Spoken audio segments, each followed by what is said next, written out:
በግማሽ ፍጻሜ ታሪክ በጣም ፈጣን ነው ጎል እንዲሁም 6 በጣም ውብና አስገራሚ ጎሎች ድንቅ ድንቅ የሆኑ ካምባኮች ከአንድም ሁለት ሶስቴ።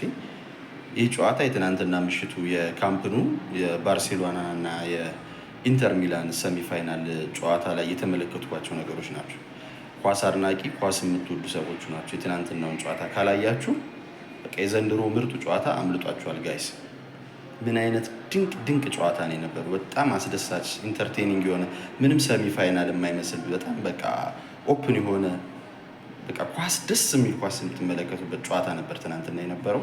ካምፕኑ ላይ ባርሳ ከኢንተር ሚላን ጋር 3-3 የተለያዩበት ጨዋታ ማርከስ ቱራም በሻምፒየንስ ሊግ ግማሽ ፍጻሜ ታሪክ ፈጣኗን ጎል ገና 30ኛው ሰከንድ ላይ ሲያስቆጥር በባኪል ያስቆጠራት ጎል በጣም ድንቅ ነች ብለን ሳንጨርስ ከዛ ደንዘል ደምፍሪስ ደግሞ ከሱ የባሰ የሚያምር ጎል ኦቨርሄድ ኪክ አስቆጥሮ አስገርሞ ነበር። ከዛ ቀጠለ። ባርሴሎና 2-0 የሚመራ ቡድን አይመስልም ኳስ አጫወቱ። ወዲያውኑ በድንቁ ምትሃተኛው ላሚን ያማል እንዲሁም ደግሞ በፈራን ቶሬስ ብዙም በማይወደሰው ግን ድንቅ ለቡድኑ ድንቅ ስራ ነው የሚሰራው ፈራን ቶሬስ ሁለት የሚያማምሩ ጎሎች ታጅበው 2-2 ሆነና እረፍት በዛው ተጠናቀቀ። ሰከንድ አፍም እንደዚሁ በጣም ማራኪ ጨዋታ ነበረ። የባርሳ ሚዛን ይደፋል ብዬ ሳስብ ኢንተርም ጥሩ ተንቀሳቅሷል። ባርሳም በበኩሉ ወጣ ገባ እያለ ጥሩ እንቅስቃሴ አድርጓል።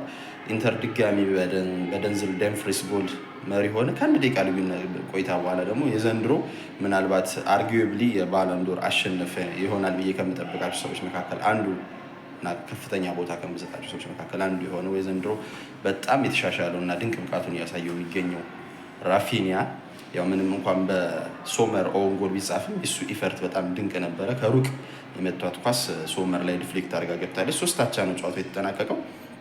እኔ ግን ጨዋታውን ስመለከት ወደ ኋላ ወደ ድሮ መልሶኛል። በተለይ የባርሴሎና ቲም ከኋላ እነ ፓው ኩባርሲን ሳይ የድሮ በቃ እነ ፒዮል የነበራቸውን እንቅስቃሴ ነበር ስመለከትባቸው የነበረው። መሀል ላይ የዲዮንግ እና የፔድሪ ጥምረት ዣፊን ኢኒስታ እንድናስታውስ ነው ያደረገን። ላሚን ያማል የቀድሞውን ብራዚላዊ ድንቅ ተጫዋች የሆኑ ኔማርን አስታውሶኛል። በዚህ በኩል የራፊኒያ እንቅስቃሴ ሮናልዲኒዮን የሚያስታውስ እንቅስቃሴ ነበር። ሃንሲ ፍሊክ ምን አይነት ድንቅ ቡድን ነው የሰሩት ብዬ በጣም ተደምም ያለው። ሲሞኔ ኢንዛጊንም አለማድነቅ አይቻልም። ከሜዳቸው ውጭ ነው ባርሴሎና ሜዳ ድረስ እንደዛ አይነት ድንቅ እንቅስቃሴ በሚያደርግ እየተመራ ተስፋ በማይቆርጥ ቡድን ተፈትነው 3-3 ወጥቶ ተመልሷል። ምናልባትም የሄነሪክ ሚኪታሪያንን ጎል ጸድቆ ቢሆን ኖሮ ኢቨን 4-3 አሸንፎ የሚመለሱበት እድል ነበር።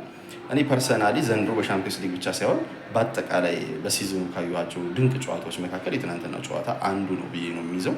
በጣም አስገራሚ ነበረ። እንግዲህ ወደ ሳንሴሮ 3-3 በሆነ ውጤት ጨዋታው የሚመለስ ይሆናል። ቀደም ሲል ማክሰኞ እንግዲህ አርሰናል ኤሚሬትስ ላይ በፒኤስጂ 1-0 መመራቱ ይታወሳል። በፒኤስጂም እንግዲህ ሜዳው ላይ ምን ያደርጋል የሚለው ተጠባቂ ይሆናል ማለት ነው። የትናንትና ምሽቱ ጨዋታ ግን በጣም አስደሳች እና አስደናቂ በድንቅ እንቅስቃሴዎች የታጀበ እኔ ፐርሰናሊ በጣም የወደድኩት የተመቸ ጨዋታ ነው። እናንተስ እንዴት አያችሁት?